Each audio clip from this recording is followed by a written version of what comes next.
conversation with Heather Courtney, the co-director, Aldo Mendoza, and Lisa Grelia, who is the director of Global Affairs and Global Programs. Thank you, Cynthia, and thank you all for being here, and especially thank you, Heather, and thank you, Aldo.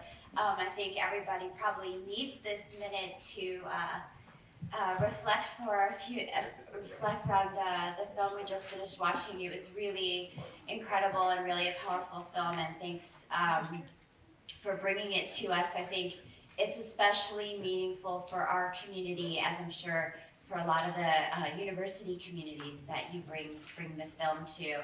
I think I have a question for Heather, and then one for both of you, and then one specifically for Aldo. And then I'm gonna stop with mine because we really want to give the audience a chance to speak to both of you, and I think they're especially excited that Aldo is here because I know that they'll want to talk to you specifically. So I'll get mine out of the way.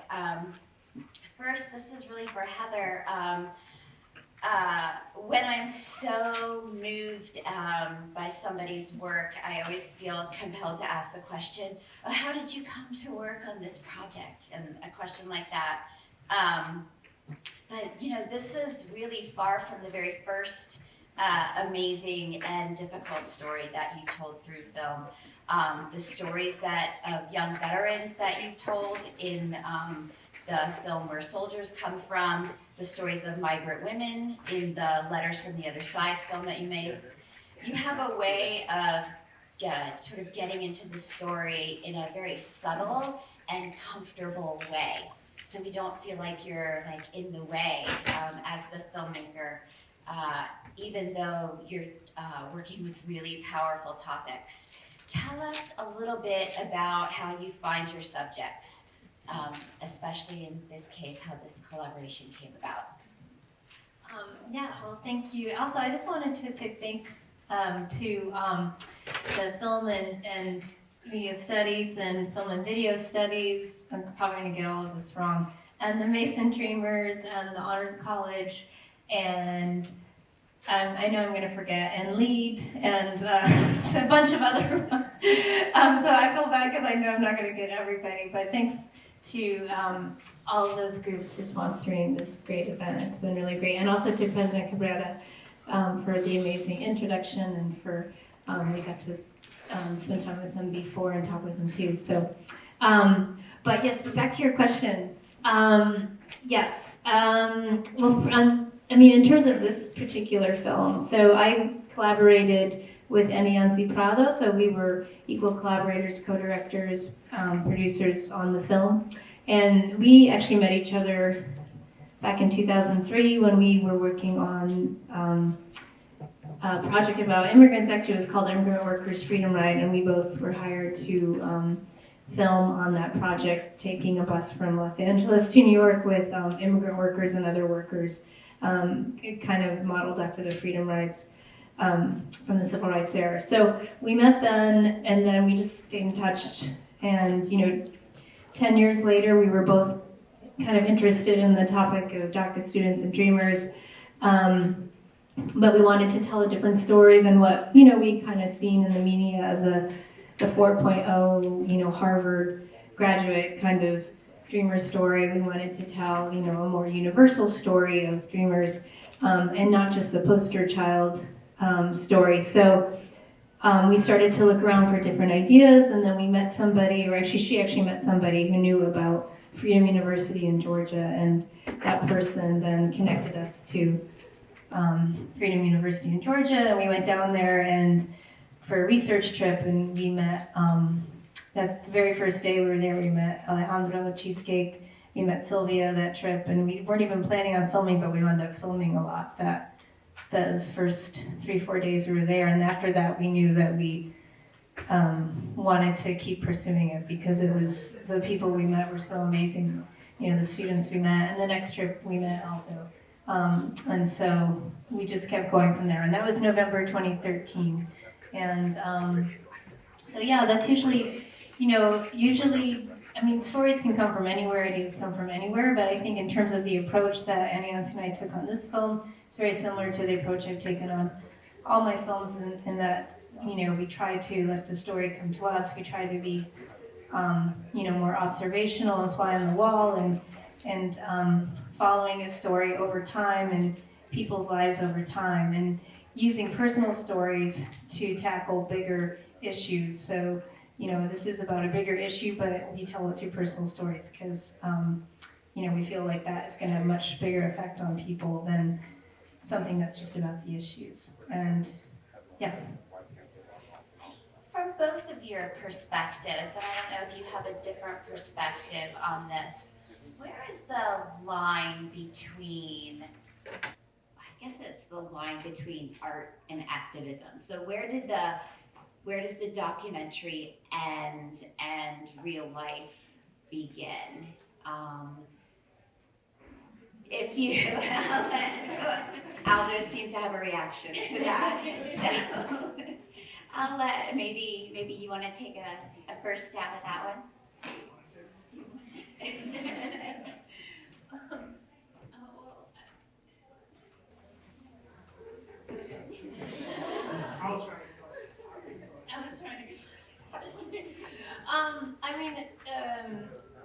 Art and active. Well, I'll just sort of speak to art and activism, I guess. As in, I feel like my job as a filmmaker is to make a good film and tell a good story. And then, if I've succeeded in that, then I feel like there's people who are better able to use the film as a tool than I am. People who know how to use film as a tool. People who know how to fight for the issues, who know how to strategize, who know the issues and they're near and dear to their heart and have been doing that kind of work forever. So I prefer to I am an activist. I go to rallies and protests and stuff, but in terms of my own filmmaking, I feel like I'd rather put the film in the hands of people who would know how to use it to the best of their needs, what they need done with the film.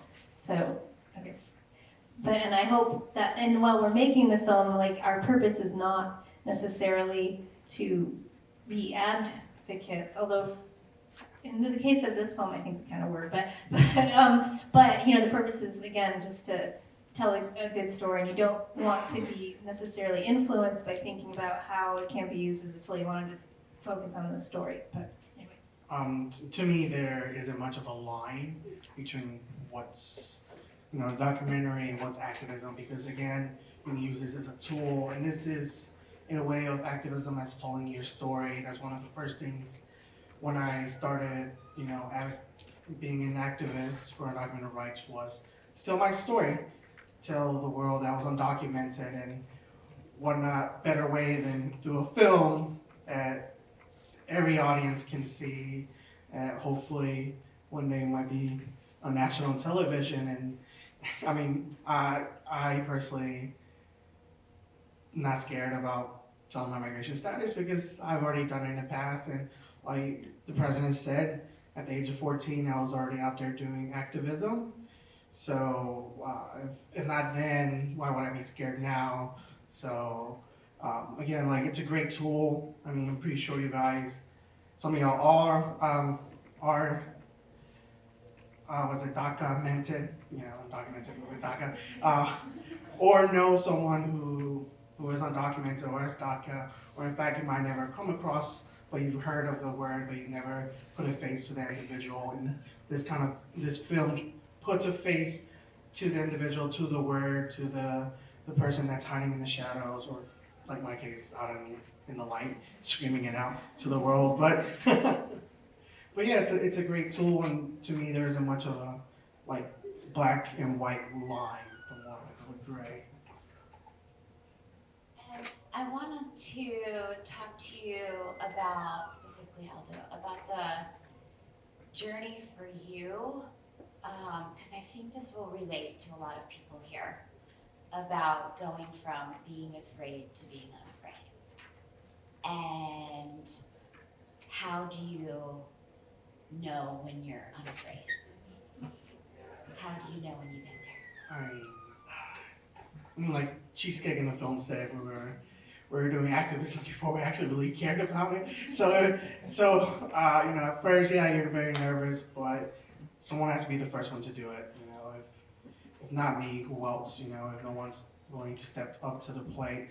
So at one point when you're no longer scared is when I actually step back and you're like, wow, I'm very exposed, but even though I'm exposed, I don't feel threatened, and want to continue on forward and, hopefully inspire the next generation behind me, which has, within my community, high school students are out there doing advocacy work as well, which is the next generation. And I was influenced by the generation that was in front of me, which was my uncle, who he was an activist way before I was, and he introduced me into it. And hopefully I inspire someone else behind me, and I hope it just does a domino effect and keeps going on, just to have brave students out there declaring immigration status, because there will always be an undocumented immigrant, regardless of the time period. So we want to show that we're brave and we're unafraid. And also, I think community, like that was something that Cheesecake talked about. I don't know if the exact quote is in the film, but he talked about like he started to become more unafraid when he felt like there was a community behind them. He realized that there was a community behind them and that they had each other's backs. And I think you see that a lot in the action that's the University of Georgia action that they do. Yeah, not just between us undocumented immigrants, but the whole entire community, between non and citizenship citizens, which is great. And about that, like when I got arrested, I was waiting as people were being escorted. I was just there hanging out, waiting to get arrested. And one of my friends walks by and he's like, "Aren't you leaving?" I'm like, "No, I'm getting arrested." So he walks out, and then a couple of seconds later, he comes back in. He's like, "I'm getting arrested with you too." So, that's when you feel unafraid, because you have a community behind you. You have friends who are willing to get arrested just for your cause and you. Why don't we see if we have some questions for a few minutes from the audience? I'm sure they're not afraid.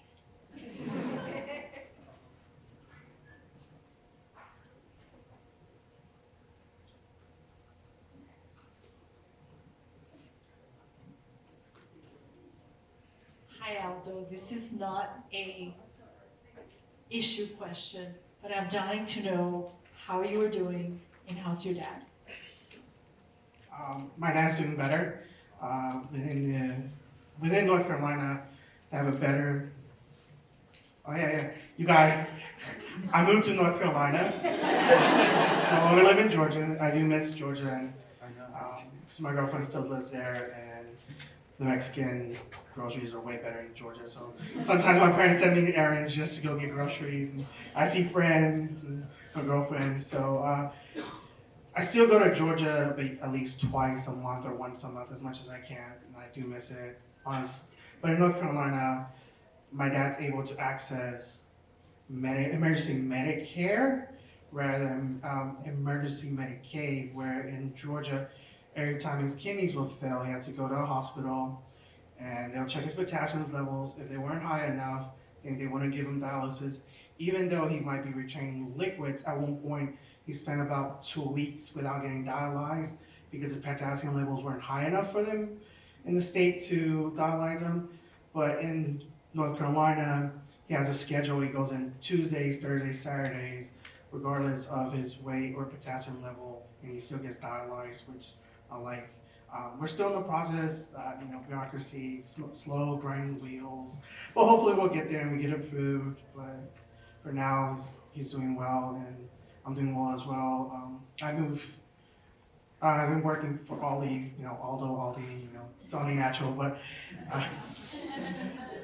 working with the same company as I transferred within divisions, and I'm able to maintain by myself, my family, my household, me and my parents and my new dog, which I really love. Yeah, Aldo basically, saved his dad's life by moving them all to North Carolina, and he did all the research to figure it out, and he's very modest about it, but yeah, and I saw his dad in, was that September? Yeah, there was a screening in Georgia that they came down from their Connecticut for, and his dad looks amazing. Like, he really is just so much better. Total change. Oh, yeah.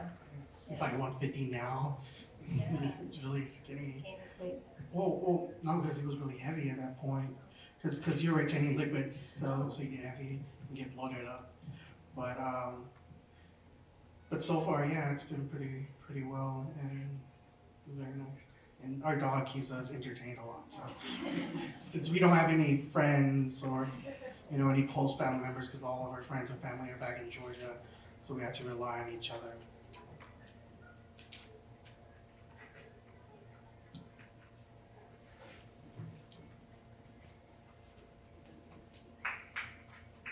Hi. My question is, have you seen, so I was talking to Aldo and he was telling me about how he has gone to other schools where you guys have showcased the documentary. My question is, have you guys seen or even like started, the start of the domino effect of like spreading about this issue? Does that make sense? Well, when I went back to UGA, which if you guys remember, it's one of the schools that undocumented are banned from ever applying. They had a screening at the school, which is kind of ironic, but within that panel, we had 2 different high schools from my native town of Athens, Clark County, and both of those high schoolers were activists, and they were influenced by the movie and by the actions that me and Cheesecake and others before us did. And yeah, it has caused a domino effect. In North Carolina, they showed the film at the University of North Carolina. They already have a great activist group, and before showing the film, they had a little workshop, and they were working with high school students and trying to get them informed with the timeline of North Carolina and their battle for in-state tuition, undocumented rights, and whatnot. And it seems that North Carolina has a longer history when it comes to undocumented rights and trying to get in-state tuition. Unfortunately, they haven't been successful yet, but they did tell me that the mayor of Greensboro has publicly come out in support of a Clean Dream Act. So I know like cities like Winston and Charlotte are pro-immigrant. So I mean, once you get to know all this stuff, you start seeing that, it's just, even without this film, it's out there, awareness of what undocumented immigrants have to face and what their struggles are for higher education. Yeah, and I was going to say, you mentioned the Clean Dream Act, and for those of you who aren't aware of what that is, it's been a bill that they've been trying to introduce in Congress, both in the Senate and the House, I think, or maybe just the Senate, but I know Dick Durbin is one of the co-sponsors, and I forget who else, but what a Clean Dream Act means is like, it's not just for like 2 years, because right now with DACA, it's just every 2 years and they have to keep renewing, and it's an executive order that Trump has tried to get rid of, and the only reason it still exists is because of the court system, and it's very likely that it will go all the way to the Supreme Court. So there are people in the Senate and in the House who are trying to do better with the Clean Dream Act, which means it would be a pathway to citizenship and long-term legalization instead of this very stopgap measure. So please call your congresspeople and your senators and tell them you support the Clean Dream Act. And also, just in terms of like the domino effect thing, so I know that here at Mason, there's a great Dreamers group, Dreamers student group, Mason Dreamers, which I guess probably everybody in the audience here knows about, but it'd be great if the student body, more of the student body knew about the group and knew about the issues. And at UGA there's an Undocumented Student Alliance, which is the allies of DACA students and undocumented students. So if there's any people out there who want to start an ally group too, like that's really important as well. And so we are trying to bring it around to universities, specifically with through dreamer groups and undocumented student alliances as well. So if you guys have any ideas for that too, let us know. I think we can take a couple more questions.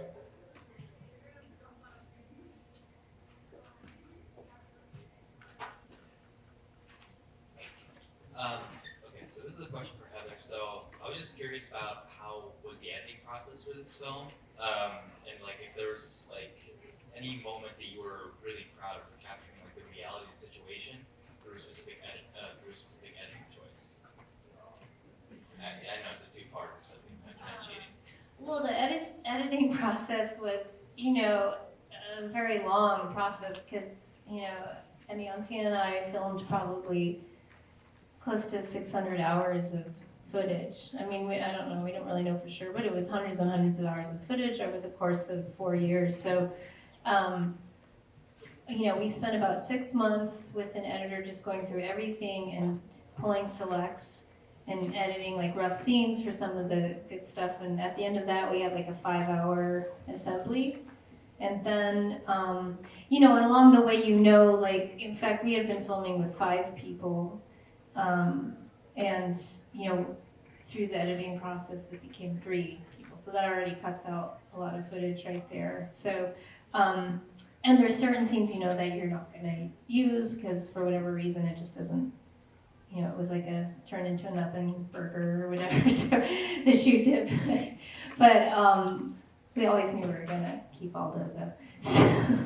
But, and then we worked with another editor for another year, basically. And that was that, very long process of, when you get to that point of 5 hours of footage, it seems like, oh, it should be easy, but it's really not because there's just so many nuances and you're making new scenes and you're moving things around. And so, yeah, it's incredibly time consuming and you're talking about the issues and the people and you're trying to make you show rough cuts. Like we probably showed rough cuts 6 or 7 times, if not more. And we also sent rough cuts to people to watch.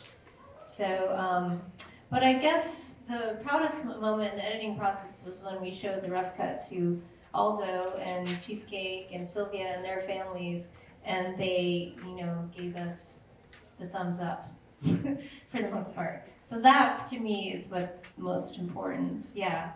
I don't know about if you really want to, you can talk to me after, and I'll try and think of a specific editing choice where I was like, oh, that's great. But it's definitely a team effort. It was like the editor and myself and Anionci, just the 3 of us working constantly. So.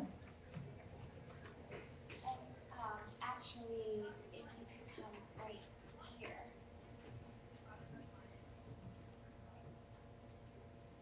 Hello. I have a question for Heather. So my studies are in media production and journalism, and so documentary is something that I've considered doing, trying to kind of figure out how I can invoke social change and stuff like that. And so I guess my question is how did you kind of get your foot in the door? How did you get started?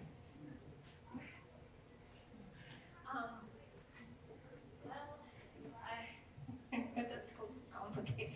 Well, I guess what I got started, actually not in film. I worked for about 8 years after undergrad before I decided to go back to film school, and I worked basically on issues that I cared about for nonprofits or NGOs. And then sort of the last job I had before I applied to film school was in the Rwandan refugee camps in Africa after the Rwandan genocide, which was a long time ago. You guys probably aren't even born then. Anyway, you should read up on it. It was awful. But so I worked in the refugee camps, and that was these are amazing stories. I need to, be able to tell them better, because at that point I was just working as a public affairs assistant or public affairs officer for different relief agencies. And so, yeah, that's what made me want to tell film. So I think for me, it's you need to go out and live life, I think, and experience life, I think, in order to have good stories to tell. And maybe a lot of you already have done that. But I was very, my undergrad, I wasn't really living life. I was, just some stupid little, co-ed or whatever.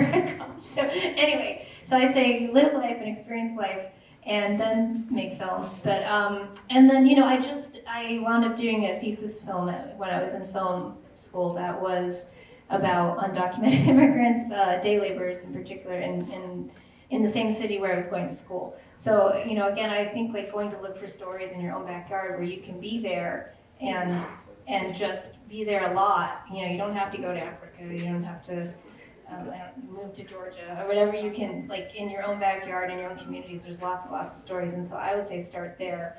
And, start with a short documentary that's not going to take 4 years or whatever. That might just take 6 months or something. And it's about something you really care about.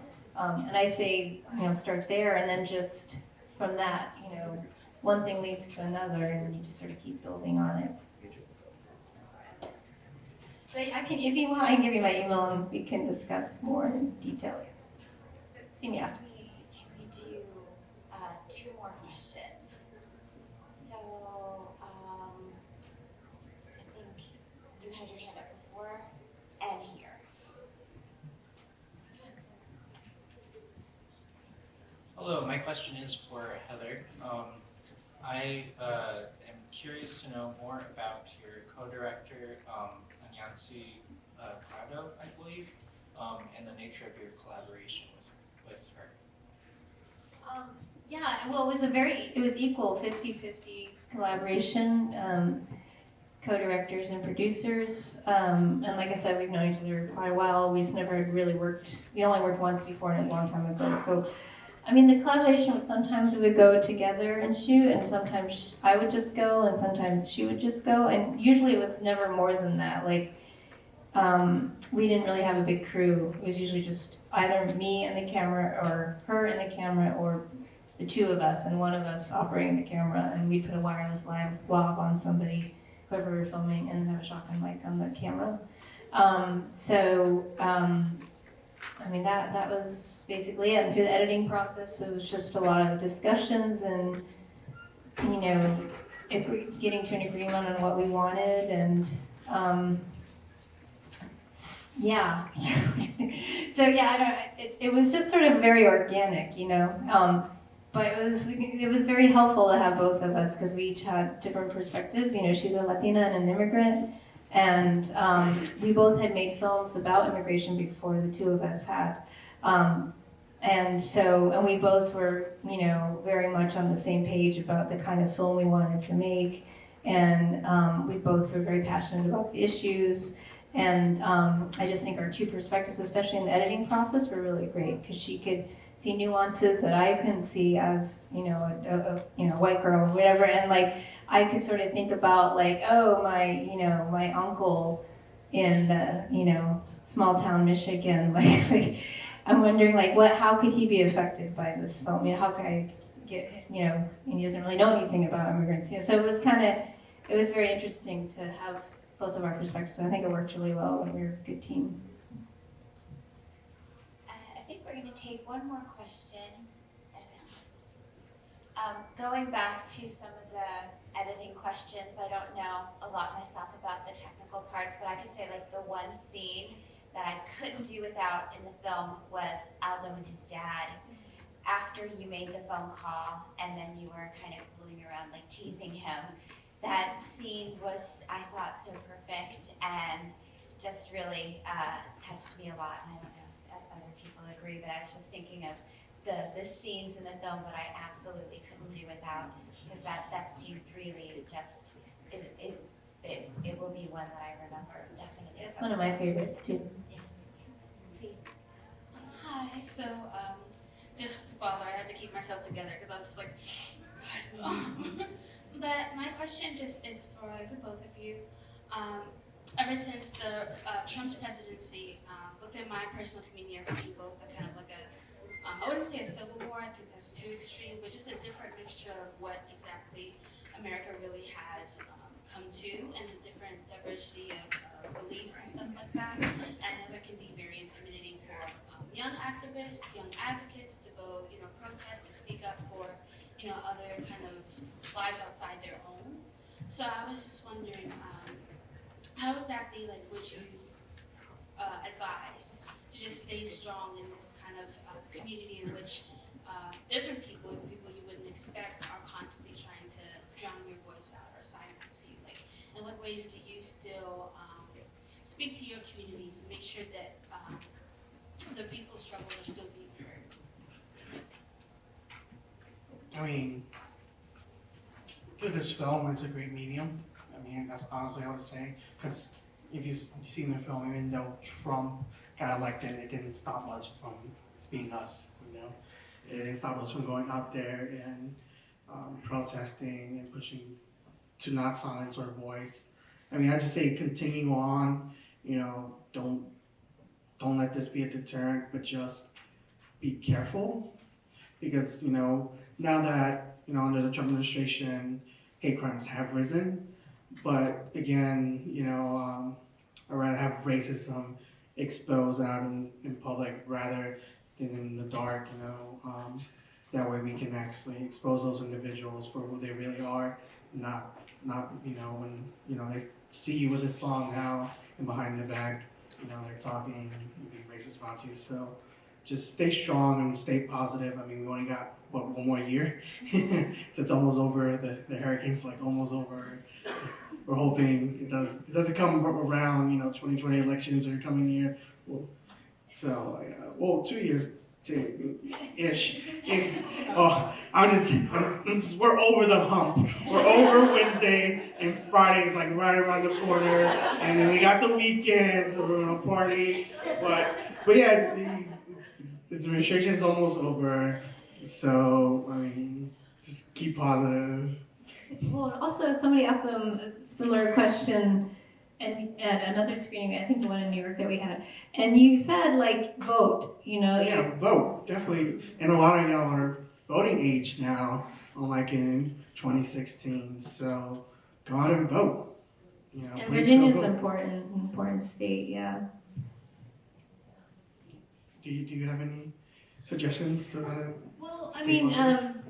you know, activists talk a lot about the importance of self-care and stuff too, so to take the time for that as well. You know, however that might manifest itself for you, you know, with taking care of yourself.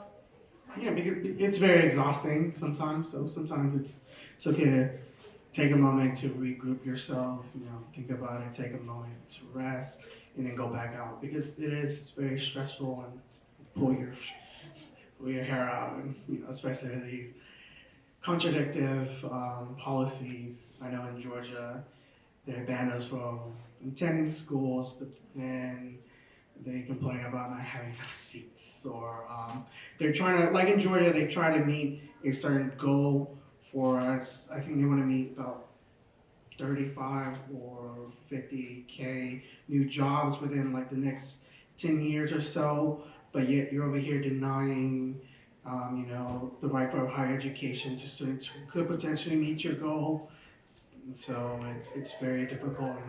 And the original argument for UJ was that we will take up seats from U.S. citizens, but then again, on the other side, they're complaining that they don't have enough seats being taken by enrollment. Yeah, so it's like, well, we're over here, we want to go to college, but then you guys are complaining about that. So, yeah. Well, I can't thank you both enough for being here. This has been an incredible night and a great opportunity to see the film. Thank you so much. Well, yeah, and I think, I also wanted to say, that we're trying to do an outreach campaign actually to reach out to more conservative rural areas. And so I know some of you are from Virginia, and like maybe there are some places that, communities where some of you are from that might be a little more conservative, more rural, where we could take the film. And we've been trying to work with like faith-based groups and churches and things like that. So if you have any ideas for us, please let us know after the film. And also you can email us at presente, P-E-R-E-S-E-N-T-E, films @gmail.com. Thank you. Thank you so much.